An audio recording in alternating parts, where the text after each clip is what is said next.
The number one reason advisors fail in influence is their mindset. They're not willing to elevate. They're not willing to get uncomfortable.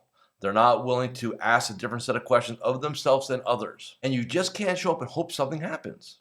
Hi, it's Coach Joe Lucas, and welcome to the Magellan Network Show.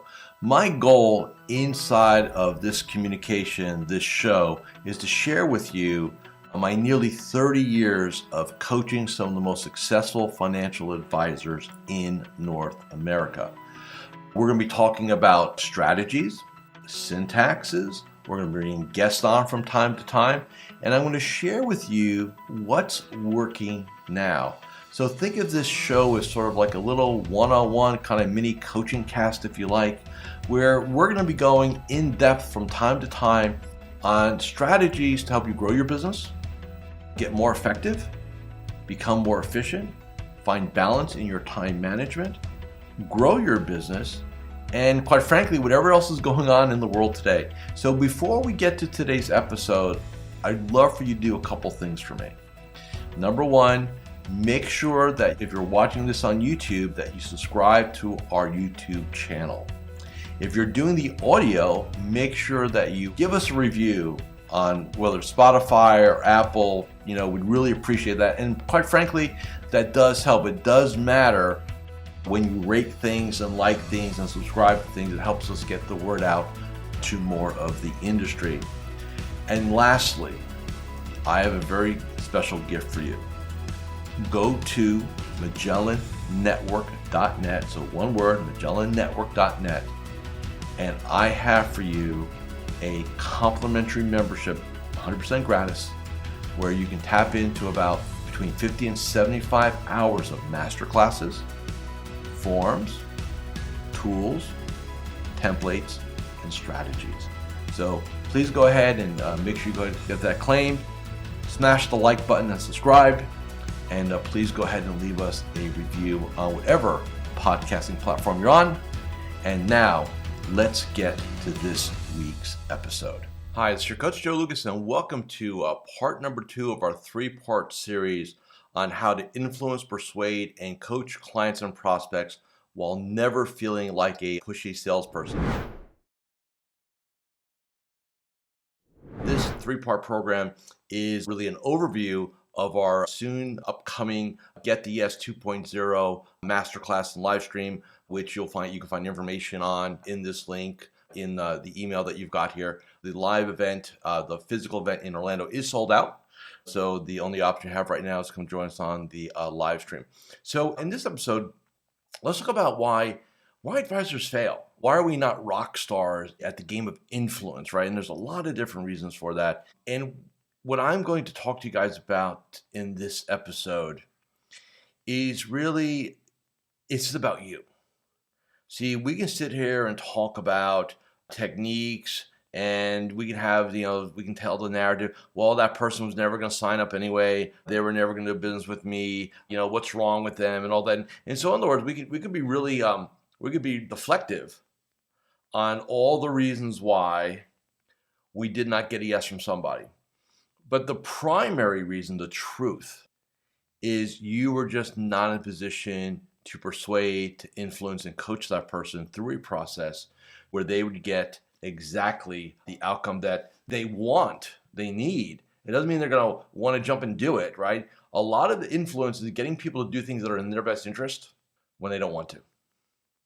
So if you're just going to show up at a meeting, and so whether you're dealing with a client, and you have to make a recommendation for them to take an action, or you're sitting with a prospect and you want them to take the recommendation to go hire you, or even if you're with a team member and you've got to get them to take an action, raise a standard, do something like that. We are all in the business of influence. We are all in the business of persuasion. So let's look at some of the key reasons why we're not rock stars at this. What causes an advisor to fail? There are several different reasons. And again, this is an overview, so we're not going to do a deep dive, but first thing is not having a compelling enough reason why. Like why? So for example, if you're sitting down with a client and you're going to make a recommendation, have you sat there and asked yourself, why is it a must for you to win this game? Why is it a must for you to get the yes from this person? Why must this happen? Do you have a list of reasons? Now you see below on the deck here it says MIOS. So in Magellan, the program that I founded, I coach, I lead, we have a term MIOS, which is my OS or my operating system, which is basically code for my mindset. The number one reason advisors fail in influence is their mindset. They're not willing to elevate. They're not willing to get uncomfortable. They're not willing to ask a different set of questions of themselves than others. And you just can't show up and hope something happens. See, I think most human beings, look, who doesn't want the easy button, right? Who doesn't want a prospect saying, well, what's our next step? How do I sign up? How do I hire you? I mean, that's like a utopian situation for us. And it does happen, but it happens in the vast minority of the times, not in the majority of time. We have to fight. We have to fight that battle. Now, what's the battle? We're fighting the battle of change, right? You represent change to somebody. Don't forget that.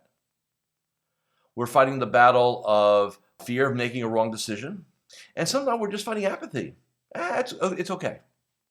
So before you go into any situation where you have to influence somebody, you better, in your morning prep, we call it our Magellan Morning 8, you better say, oh, I got 3 meetings coming up today, 2 with a client, 1 with a prospect. Okay, why must I succeed? And not just that, but even a minute or two. So one of the strategies that I'm going to teach you guys in the program is what to do a minute, literally 60 seconds before every Zoom, before every face-to-face, before every phone call, when that conversation is a conversation of influence, persuasion, and coaching. How you must show up. Okay? So inside the mind, we have a belief system, right?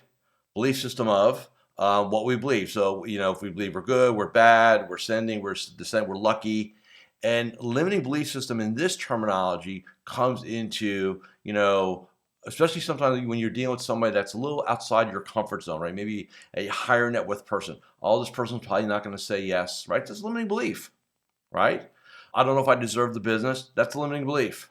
I'm too young. I'm too old. I'm this, I'm that. All that head trash will absolutely limit your effectiveness when dealing with others. So here's something I want you to think about. When you're sitting with a prospect, do you believe, and it's a prospect that you like, that you believe is coachable, so they'll take advice, and economically they're willing to pay your fees, whatever they are. Okay? 3 things. Do you have a belief set that says, I deserve this person as a client and they deserve me as their advisor? Do you believe that? Do you believe that you're the best? And when I'm saying the best, I'm not saying like, oh, I'm on the number 1 on the Barron's list or I'm top 10 of my firm. No, I'm the best advisor for this person in that situation. There's gonna be nobody better to serve them than me and my team. See, if you don't have that belief set, if you're not walking into that, if you go back to the last module we did, right, the last part, we talk about influence and coaching and persuasion is a battle of congruency. Whoever believes more in their situation, in their position, whoever believes it more, right? So the advisor, you believe that you deserve it, they deserve you, it's for the greater good, it makes sense, and we're going to compel the action, versus the client or prospect saying, well, I don't know if I want change. Here's why I want to delay it. Like who's ever more solid in their position is going to win that battle of conversation, that battle of influence, that battle of congruency. So if you're walking into a situation with a limiting belief system, questioning you deserve it, is this going to make sense? They're probably not going to say yes, or my favorite, oh, let's just show up and see what happens. Showing up and seeing what happens, that's exactly the result you get. Maybe you get lucky, maybe you'll match, maybe they'll be in so much pain and they'll be so internally motivated that you'll get the yes, even though your best efforts to sabotage it. But ultimately, it's not about those situations. It's about the fence sitters. It's about the ones that need your help. You can help them, but they're afraid to ask or they're afraid to take action. If you let those off the hook, you are doing them a radically large disservice. You're not acting as a pro, and you're damaging the greater good. Okay, so we have a whole I'm not going to do it as part of Get the Yes, but for a lot of you who have been around my work, and by the way, on my YouTube channel, you can Google, on my YouTube, I think it's called What is Mindset?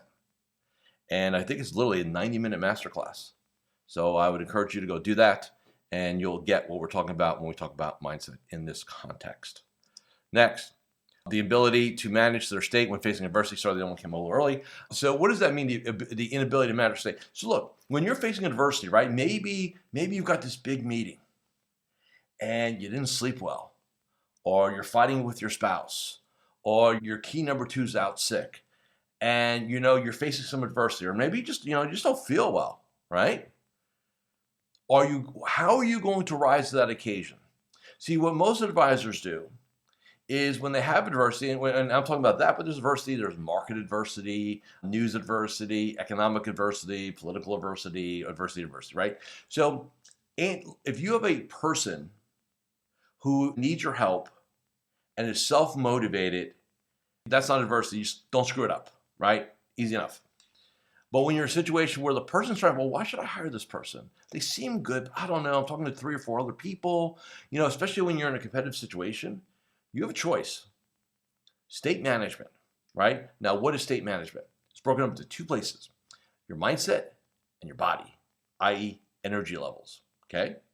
So when you manage your state, so it's like, okay, maybe you're tired. Oh, so-and-so's coming in. Man, I wish they cancel, but they didn't, right? And you have a choice. You have a choice. You could either go through the motions, try to get through the meeting. Again, whether that means a Zoom or first, it doesn't matter, right? It's the interaction. Or I'm going to teach you strategies where I can take you from a level 3, like let's say it's 1 to 10. 1 being like your sleep, right? 10 being, hey, I'm ready to run a marathon, ready to rock and roll. I'm so pumped up, so excited, right? Stuff like that. So let's say you're at a 3. 3 is definitely not. We need to be like an 8, 9 to really be at our best at influencing. So there are strategies that most advisors don't know that are very quick. I'm going to teach anchoring as part of the program, how to anchor you to a high level, anchor you to success, where you can trigger an anchor just by a quick body language move, by just kind of taking an action. You can all of a sudden change your state and put yourself in this powerful state. So that's why advisors say your inability to change, to say, okay, this is not the standard. I need to cowboy up or cow person up or whatever you want to call it. So critical. And this is the key. See, the difference between somebody who succeeds at high levels and those that succeed okay. The okay people do well when things are well. They do well when they feel well, when they're focused, when there's not a lot of adversity, right? They can do it, right? It's like, yeah, I can sail a sailboat. Yeah, winds are perfect, seas are calm, stuff like that.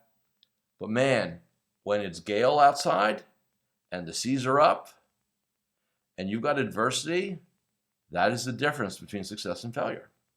So imagine, I want you to go back in your career. Think about this. And I don't want you to spend a lot of time on this, but I just want to give you a framework on this. Hi, Coach Joe Lukacs here, and I'm just breaking here for a moment just to do a couple quick reminders. Number 1, make sure you subscribe to our YouTube channel or our podcast. In addition, please leave a comment or a review. Those things really matter. And share this episode with 3 of your colleagues inside the financial services space. And lastly, make sure that you go ahead and claim your free membership inside of Magellan Network. Now back to this week's episode. Go back in your entire career and remember some of the people that you met that, man, I could have really helped them. And they really needed my help. But you couldn't get them over the hump. Now imagine your business if you got every one of them. Think about that. Think about the power and the joy you would have had serving those people, helping those people. Think about what that would have meant to your economic success. See, that's the difference between average and excellence, is how you deal and how you rise above adversity and make things happen. Okay? Next, like we just talked about, what are the consequences, right? So if you don't manage your state, you are ceding control to every outside force. You are just a passenger on the boat without a paddle. So what are states? So how do we manage our states, right? So, energy levels. So bottom line, you have meetings in the afternoon. You have to be at your best. Don't eat garbage for lunch. Don't do it. Energy, like there's physical, mental, emotional energy. So the consequences of not managing your energy states is that you're going to show up and maybe be 50 to 75% of who you need to be. And based on where the other person is, you might get lucky and still get the outcome you want. But I would submit to you that more often than not, you're going to get well, let me think about it. I don't know, things like that. And it doesn't produce what we want. So, and we're talking about this in the terms of just, a situation of influence, persuasion, and coaching. But I want you to think about just in your entire business career. How many times have you mailed in an afternoon, gone through the motions, showed up and just did the bare minimums? There are absolute consequences, short and long term, to that process. The state you're in determines your performance, like we said. So think about it right now. Now, if I showed up here today, and some of you are watching, some of you are listening, and I had a bad night's sleep, and I'm actually recording this after a nice 90-minute bike ride, so really kind of pump my blood, get my energy levels up, stuff like that. But imagine if I showed up and I'm like, hey guys, welcome. Today I'm going to go over module number 2. We're going to talk about how to influence. You have to excuse me. I had a poor night's sleep. I'm a little tired today. Had a couple bagels for lunch. Carbs are killing me. But you know what? I'm going to power through this for you guys. Well, because that's what I do. Can you imagine that? I mean, you guys turn this guy off. So state management, see, and this is why 80% of getting result and influence is about the person's state, your state. It's not about scripts. See, I hear this all the time, Joe, I just need a good script on this, or how would you say this, or how do you run a meeting, or how do you run an intro meeting versus a consultation versus and part of this program, we're going to give you all those frameworks. They're like roadmaps. But if there's no gas in the car, it doesn't matter the map, you're not going to go anywhere. So, and let me ask a question. And maybe you experienced this yourself. Maybe you've seen this in others in your career. Have you ever seen somebody early in their career and they don't know anything? They just don't, right? We all know that. We didn't know anything when we started our games. But we're damn excited and we're enthusiastic. And that excitement and enthusiasm, right, that state is contagious. And then all of a sudden, you start bringing on clients or you see a person bring on a client, how are they doing this? They don't know anything. I'm way smarter than them. State will trump intelligence almost every time. Let me repeat that to you. State will triumph and trump intellectual capital, right? Most, if not all the time. You could be very bright. You can be highly intelligent. But if you can't influence, you can't communicate, you can't persuade, in this game, advisor land, you're going to have a very frustrating career. Because you're going to go, man, I don't get it. I'm really good at what I do. People tell me I'm really good at what I do. I know I'm really good at what I do. And yet, how come these people don't hire me? What don't they see? What am I, what is it? And then some advisors will sit there and say, well, they just don't get it. And no. They didn't get you. They got to get you first to get it. Critical. All right, let's move on. 80% of successful influencing is having a compelling why. 20% of influencing is knowing strategy. See, this is the key. I hate the word secret, but this is the secret.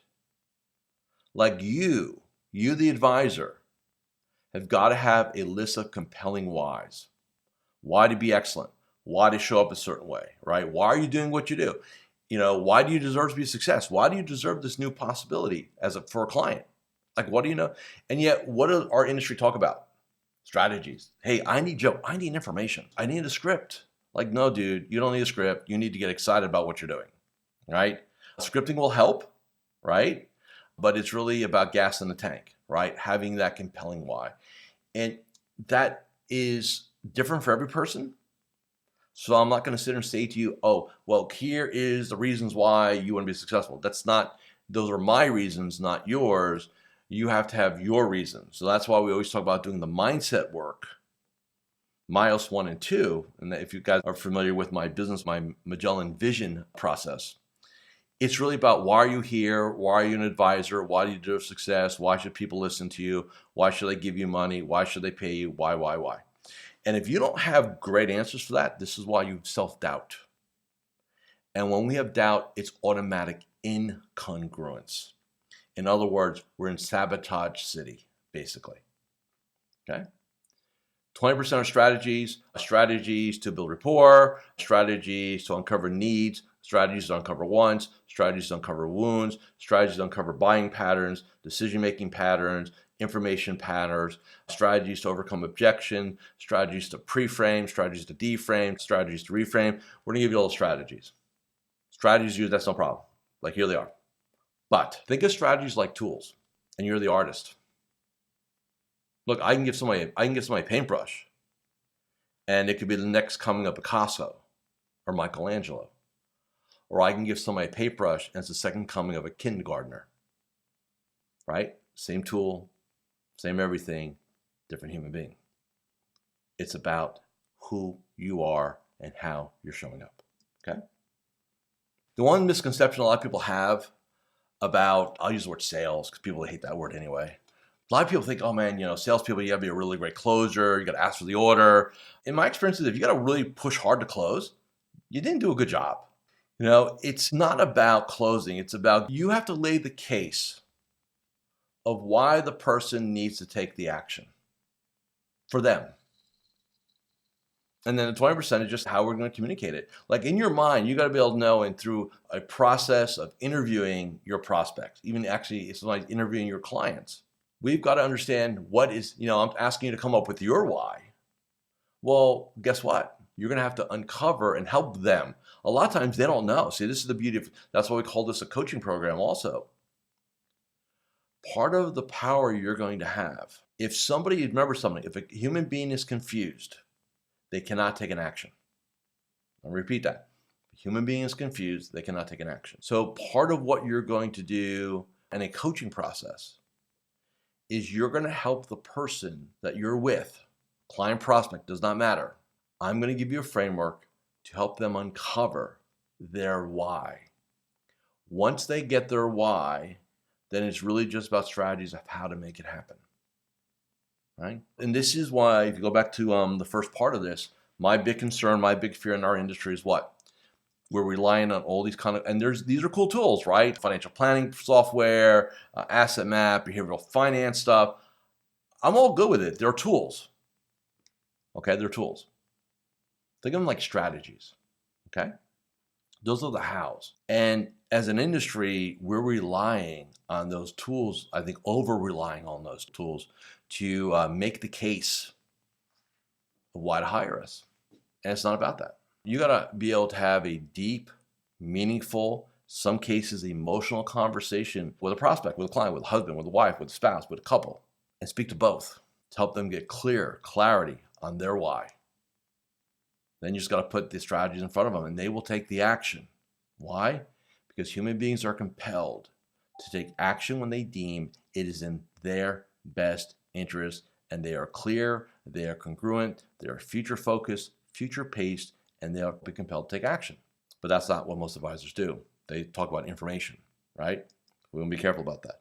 So I'm going to give you a little piece on this real quick. The next module will kind of do a little bit more of a dive. Again, I'm going to run you through the steps, and I'm not going to do the program here. The program's 2 full days, but I just want to kind of outline some steps. Okay, so number 1 is pre-engagement. So again, client, prospect, review, first, second, third meeting, prospect, doesn't matter. We're going to talk about prep and practice, how to build rapport, trust, creating interest, very important, creating interest, uncovering a person's needs, wants, and wounds. When we deploy our emotional fact finder later on, in the summer, we're not going to have it for this, the kickoff of this program, but we're going to give you the tool for it.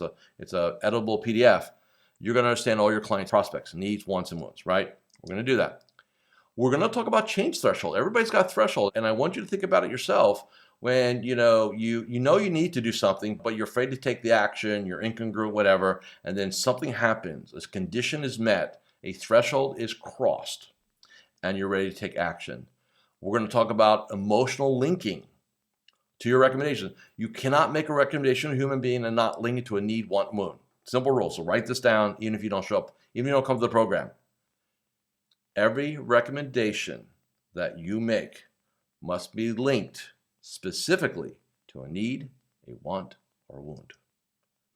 We're going to talk about how to answer objections. Most advisors hate objections. Objections are beautiful. Why? They give you doors to open to create new possibilities. The worst objection you can ever get, or the worst statement anybody can ever do, oh, I don't know, let me think about it. You have any questions? Oh, no, not really, I just need to think about it. Where do you go with that? That's not even an objection. So it's too expensive. I don't know, sounds risky. Like, I need something, right? And then we're going to get them congruent to say yes and take action. That is really, that is the process. That is the process. Change. You represent change. We've got to get them over that change threshold. We've got to link things. We've got to answer their questions, objections. We've got to get them super congruent, right? So I'm going to stop right now. And the third module, or episode number 3, we'll talk a little bit more about people, why they take action, things like that. And again, I'd love you to come join me. Real quick, it's 2 full days, a latter part of this month, I think the last Monday, Tuesday of June. If you can't make all the live stream, you're going to get the masterclass and all the recordings, be part of our coaching group for a year as part of your registration. So this is not if I can't make 2 days, I'm kind of screwed. No. You're not going to miss a moment, and you're going to get to spend a year with me in a very unique and special coaching group where we're going to become experts at this technology, at this process, with these skills. Okay? So I want to again thank you for watching and listening to this episode of Magellan Network Show, part number 2 of our Get the Yes, a little mini series here. And I'll see you guys next Friday with part number 3. And again, I invite you to come spend 2 days with me virtually to really, really, really master this technology. Thanks. Thank you for watching or listening to this episode of the Magellan Network Show. Hey, if any of this resonated with you, I invite you to come to MagellanNetwork.net, and we have a powerful group coaching community of like-minded advisors. Come in for a trial. You and I will have a one-on-one conversation. Let's see if I can help elevate your game both personally and professionally.